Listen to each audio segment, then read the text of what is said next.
Hi everyone. Today we are talking about bugs in the kitchen. A very important discussion we have to have. But not just any kind of bugs, turmeric bugs.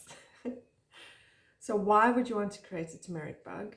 Well, these are really great for making wild sodas as well as many other ferments. You can use these in starting vinegars, wines, ciders, and even sourdough bread. You can use this as a starter to help you get there. So what exactly is a turmeric bug? Well, it's fermented turmeric and sugar, and this ferment has got all the good cultures that you need to be able to start another ferment. So if you were going to use an analogy such as a sourdough, so a sourdough starter would be your fermented dough that you then use to put into your actual bread dough that you would end up baking. So this is just your starter liquid that you would then put into another ferment, for example, to kickstart a vinegar ferment, to kickstart, as I mentioned, a wild soda or a natural soda, which is my main reason for creating this, or even a wine. If you wanted to, you could use it to kickstart a fruit wine ferment. And as I mentioned, even a sourdough starter. If you wanted to kickstart a sourdough starter ferment, you could use this bug. This is actually my first time making a bug. I usually make a raisin starter. So last year as well, I made a starter with raisins, which I use to start my wines and ciders and my natural sodas. But I had a bumper harvest of turmeric, tomato. I had a bumper harvest of turmeric this year, so I decided I'm going to give it a go, and it's actually worked out really well, and I've used this already to make homemade lemonade. I'm going to be sharing that recipe in a following video, so if you really have keen need or want to make homemade lemonade, check out my YouTube video, give it a like and follow, and on my channel, and you'll see as soon as it comes out. You can replace the turmeric with ginger. So you can also use the exact same recipe to make a ginger bug, or even a combination of both. I don't see why you can't do a nice combination of both turmeric and ginger in the same bug. It's up to you. So how do you go about doing it? First, you would start with, you would need about half a cup of sugar or honey, but it's got to be something that your ferment can eat, so no artificial sweeteners or anything like that. So sugar or honey, ideally. Half a cup of chopped up turmeric. Some people use grated. I don't like the idea of grated because it opens you up for a bigger possibility of mold and something going wrong in the ferment. So I did pretty big chunks, just big enough to fit through the lip of this bottle that I'm using. And then half a liter of warm water. Again, it's a ferment. Water has to be warm. If it's cold, it will slow down, if not stop the fermenting process. And if it's hot, it'll kill off any necessary yeast and bacteria to kickstart that fermenting process. Which reminds me, when you chop up your turmeric or your ginger, make sure to leave the skin on, because that is where most of the natural yeasts are, in the actual skin of the root. So make sure to leave that skin on. And then you're going to need a sterilized jar like this one, a cloth, and an elastic band. So this will be the sort of first phase of what you do. So this is actually a SCOBY I have growing in here, so don't worry about that. That's a video for another time. But this is just to give you an idea of what you need. You need a sterilized jar, a cloth, and an elastic band. So put your warm water and your sugar in the jar, stir it and shake it as much as you can to dissolve the sugar as much as possible. Then add your turmeric. You don't have to put a lid on, but if you do have a lid, just make sure it's on very loose, because it is an aerobic ferment, so it has to have that air exchange of air coming in and out in order to kickstart that ferment. Then you put the cloth and the elastic band over, and that's just to prevent any unwanted dust or insects from getting in there. And then you will leave it on the counter like this for 3 to 5 days. You'll see it's bubbling, and when it's alive, and then it's ready to use. You can feed it within those 3 to 5 days. I don't really do it or recommend it, because you can give it almost too much work to do. So give it the first 3 days. Try not to feed your bug. Really let it get started and going. If you want, after that, you can feed it by adding it. either more sugar or more ginger or turmeric to the mix, just to give it something to keep on eating and growing. After 5 days, I then moved my bug to a bottle like this. So when it's live like that, you can use it straight away. But what I do is I recommend moving it to a bigger bottle like this with the lid, and adding more, at least another half a liter of warm water, another tablespoon of sugar, and another tablespoon of fresh chopped turmeric, and then leave it for another 3 to 5 days just to be able to kickstart the ferment even further in this bottle and get everything going really, really well.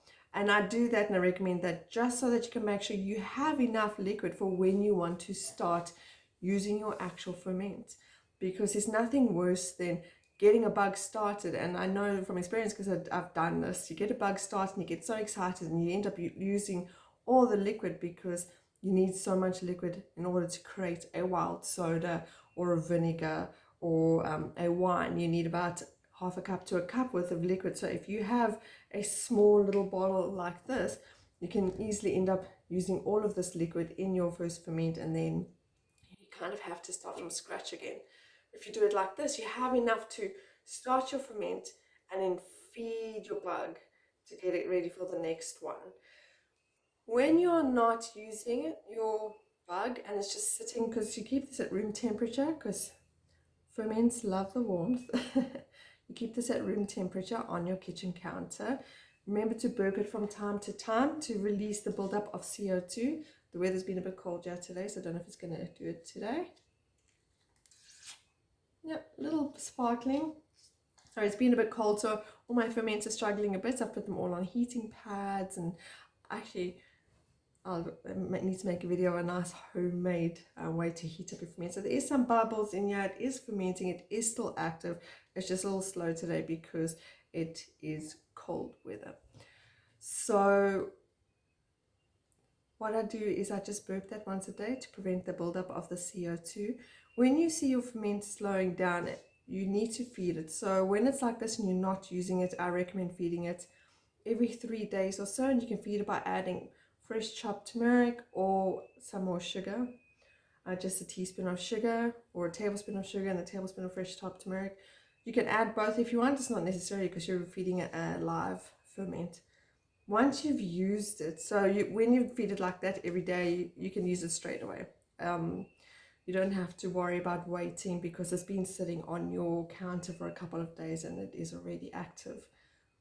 When you use it, so when you take about a cup of liquid out of here, if you're not going to be using it again anytime soon, top it up with warm sugar water and a tablespoon of fresh turmeric to feed it and give it another 3 to 5 days to continue with the fermentation. So that's how you're going to be feeding it.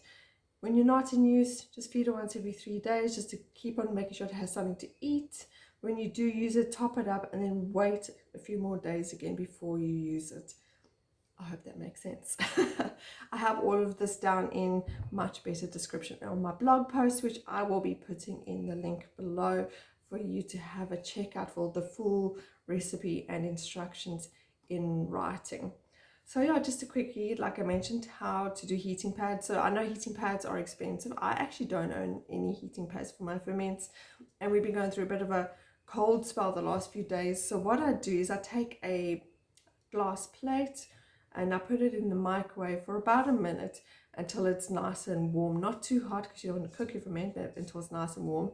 And I place it under my ferment and then I cover it with a towel or a dish towel just to help that warmth go all the way through, and it really just helps my ferments to just keep on going. So that's just a little trick for you to do if you see your ferments slowing down a little bit in the cold weather and you want to warm them up. That's something that you can do.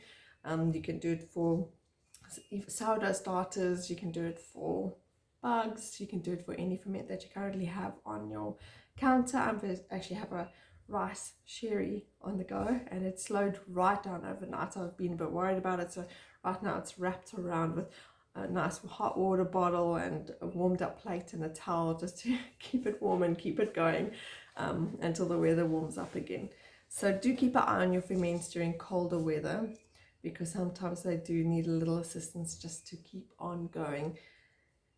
Okay, any questions you want to know about turmeric bugs or bugs, please leave them in the comments below. I would love to hear more, and I'd love to share any knowledge that I might have forgotten about with you guys. And of course, I make future videos for you on the subject.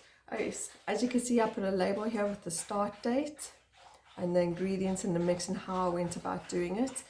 So if you keep on feeding your bug as you're using it, it can keep on going for years, like really years. If you keep on going and you can keep it alive, you can keep it fizzy and bubbling through hot and cold seasons, and you feed it often enough, it literally can keep on going for years and years and years, just like in other starters, like a sourdough starter that's gone on for decades. So it is possible. It's just up to you how often you feed and look after and use your bug. So I have actually done a lemonade with my bug, so I'm going to be doing a follow-up video on that soon. So also look out on my blog where I've written the full recipe on that.